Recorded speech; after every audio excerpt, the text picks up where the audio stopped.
You're such an asshole. We gotta bang out these. I was thinking maybe I let them accrue. I let the videos accrue every once in a while because there's no point to do one. To get all the setup and just do one. So I let them accrue to like 2 or 3. Okay, we'll bang them out.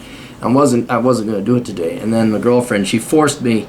You need a massage. When's the last time you had a massage? I haven't had a massage in forever. Professional. I mean, yeah, I've had girls, and then it maybe leads to sex. Oh no, I'm Christian. Kissing boys is evil. We're only to have sex, so I spit out other Christians, but I don't look, because I don't want to see the penis. Oh. Do not looketh upon the penis, saith the Lord, for thy lust might grow strong, and thou might love the penis more than thy being God. Blah. We actually have a request related to penis, and of course, now someone's going to fucking call, fuck you. And a young man writes, hey asshole, this should make for an interesting video request. Read all your books, bachelor pad economics, worthless, and enjoyed the decline and love all of your videos. I'm light years ahead of my peers thanks to you. Good. And what's your take on straight male escorting? You write about how you should increase the wage you command for the hour of your labor, and my mind went straight to male escorting because I've seen, based on male escort agency websites, one can make $150 to $300 an hour on the high end, $50 to $100 on the lower end. With divorce rates and the number of unfulfilled, pun intended, married women rising, I see a potential market untapped. Abso-fucking-lutely, dude. Even I was a gigolo. It wasn't sex. But when I taught dance class, one of my students hired me out to attend her daughter's, funeral, wedding to make her ex-husband jealous. And the irony is they never played any dance music. It was hilarious. Made $100 an hour. I thought I was like king of the world making that much money. And I was for just sitting and drinking and eating. It's great to be a whore. I don't know what you women are complaining about. Yeah, it's fucking awesome. What? I stand here and I make somebody look good and I get free shit? And money? Fuck yeah. By the way, I'm not a complete scumbag piece of shit. Never said. I served in the U.S. Army, including a tour in Afghanistan. Dude, I'm looking up to you if you're a fucking gigolo. You're like getting a little bit of the fucking money back. Before HR infiltration in the military sector. I still have the option to use the GI Bill and learn any skill I desire. Just thought of escorting as a way to scoring some extra cash and some interesting stories. Absolutely. Also want to add that I'm of average intelligence and a minimalist that lives below my means. Well, then you're not average intelligence. You're smarter than the average bro would like to mean. Blah, blah, blah. Okay.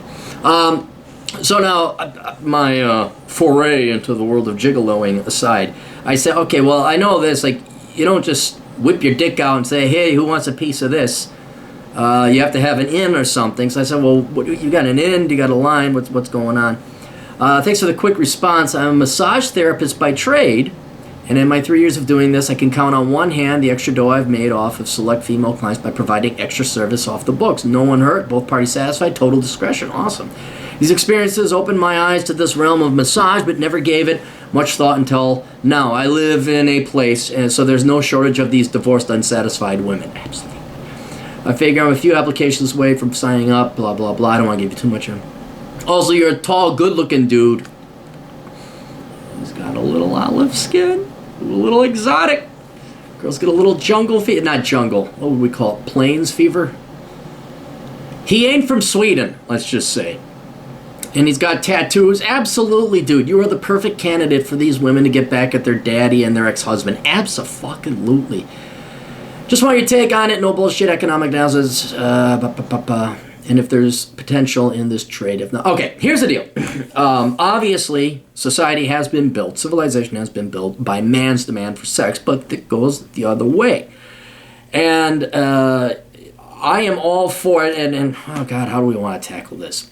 Let's do the legal or the risks out of the way first. So you know, one, obviously, you got to worry about STDs. That's a huge thing. If you're just doing this on the side, it's kind of no different than dating. If you keep it clean, you keep it to high-end clients, you just keep it on the side. You're not banging some chick you met on Backpages or Craigslist or whatever. So I would definitely, you're not only going to be the hooer, you're going to be the madam as well. So you got to choose your clients very carefully, all right? And you know you're no little kid. You know the risks of STDs. So there's that. Women, though, more than men, would have to worry about the psychological drawbacks of this, where you really have to remove yourself emotionally. That's more of a worry or concern for women. But I do know a friend of mine who, we kind of have this friend in common, but I never really talked to him that much, who was a gigolo, and he was the one that, he went after the big money, the old widows, and he did have psychological trauma.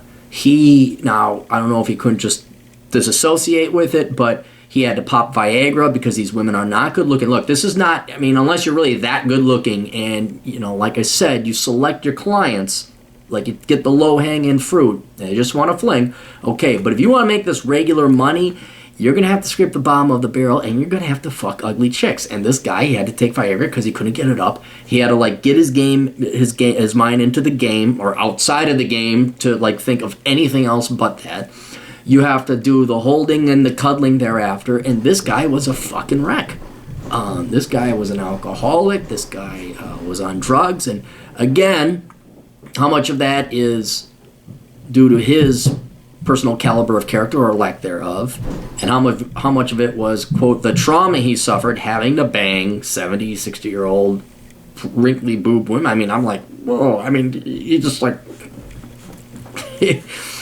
that's, you may have, so what's good in your case is you can go to whatever level of hell you want. If you want to go to the first level of hell where all the cool people are hanging out playing poker and you won't want to go to heaven, cool. Bang your milfs, bang your cougars. Be selective with your clientele. Ideally, maybe you even get you become a mistress. What would that be? What's the opposite of a mistress? You get one or two key clients. Maybe you get a portfolio of key clients, and you're just their guy on the side, and you slowly rotate them out as they find the new love, or they divorce the husband, or they sick of you, or whatever. So you keep it like that. But yeah, if you wanted to make a lot of money, you're just going to have to, and then how far down that rabbit hole do you want to go, and will your psychological structural integrity maintain itself, or will you end up like this guy who's just drunk and all that? So if you don't need it, I would, do it smart. Be very the number one benefit of being an entrepreneur is you get to choose your clients. So it may be worth you to hit the gym a little bit more. I'm not saying you're, but for the amount of time and effort you'd spend banging uglier chicks or old pruny wrinkly boob chicks, if you spent that time at the gym, you could get a lot higher, better looking, and much more enjoyable, higher paying clients.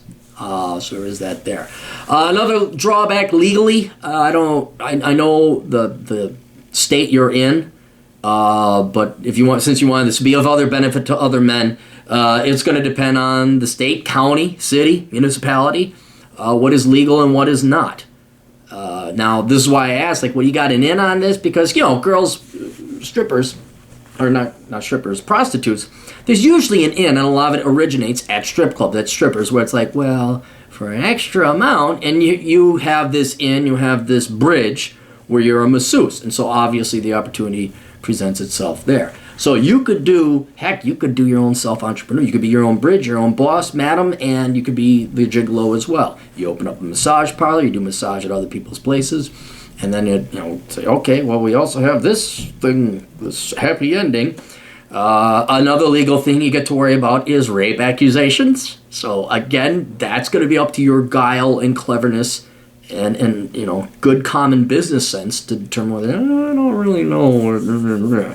Because they could just say, oh yeah, you raped me, and then what are you supposed to do? Say no. So recording devices, something like that, that's the stuff you got to think about covering your ass. So we talked about legal.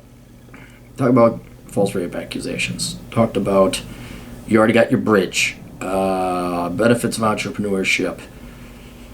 Different states, jurisdictions, and law. What else was I thinking? There's something. Oh, here's the other thing. My eyes were open. Go listen to the Beckloff podcast. These guys got 10 years youth on me. So I'm not down that rabbit hole as much, or I've dropped out. But I was amazed to find out the different ways that women make money online. I did this. Look up the video Monetizing Your Beauty. I put that out there. But with the internet nowadays, women don't have to be strippers. You don't have, that's something you could consider too, being a stripper, but women don't have to be strippers. They don't have to even come near the guy. They don't even have to see the guy. It's all on the internet now. There are women selling their used panties online. There's women on this site called Chatterbait. Look that shit up. They basically have digitized stripping. So if there's also, it's kind of like the happy medium. You don't actually have to have sex with the woman. It opens up your clientele to the world, anything on the internet. Of course, you're being filmed, so I'm sure if you want to go work somewhere else, you probably don't want to do that. But there are it's not as binary anymore, where it's like you get married and that's how women make their money, or you strip and that you're a whore and that's how you make your money. There's other ways you can do it online. The problem is if doing it online, that means it's media, it's being recorded, and then that could come up to bite you in the ass later on. But that's just another option to consider as well. But saying you want to have another profession, this is just something on the side. You don't want your face out there or any pictures.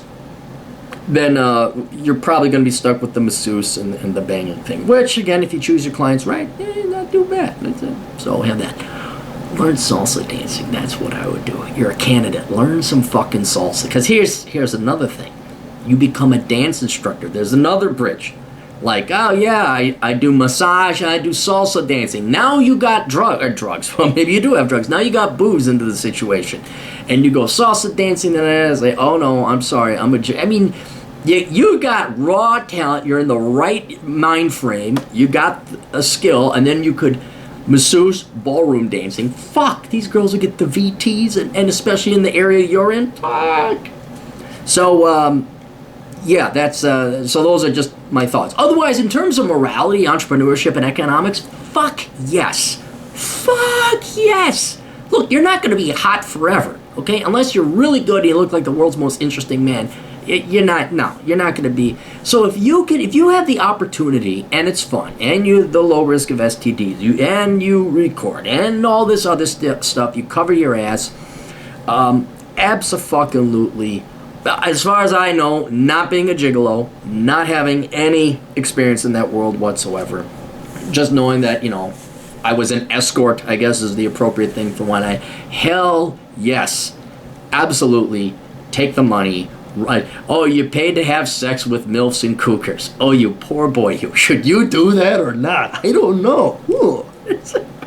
You don't have to go to Harvard Business School to figure it out. So, with all my caveats and concerns, all that in mind, in terms of like morality and shit, fuck yes. And we will cheer you on in the stands. We will cheer our boy on out in the state you are, and we hope you are successful for all of us.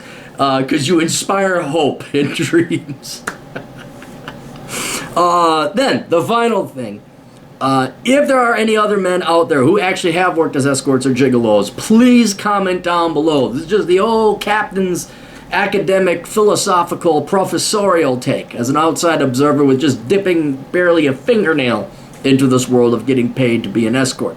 For those of you who actually may be male escorts and gigolos, absolutely would love your advice. Help out my client down below. You can remain anonymous, of course, but that would any other advice that you'd like him or other people who be watching the video, that would help greatly. Best of luck to all of you. Toodles.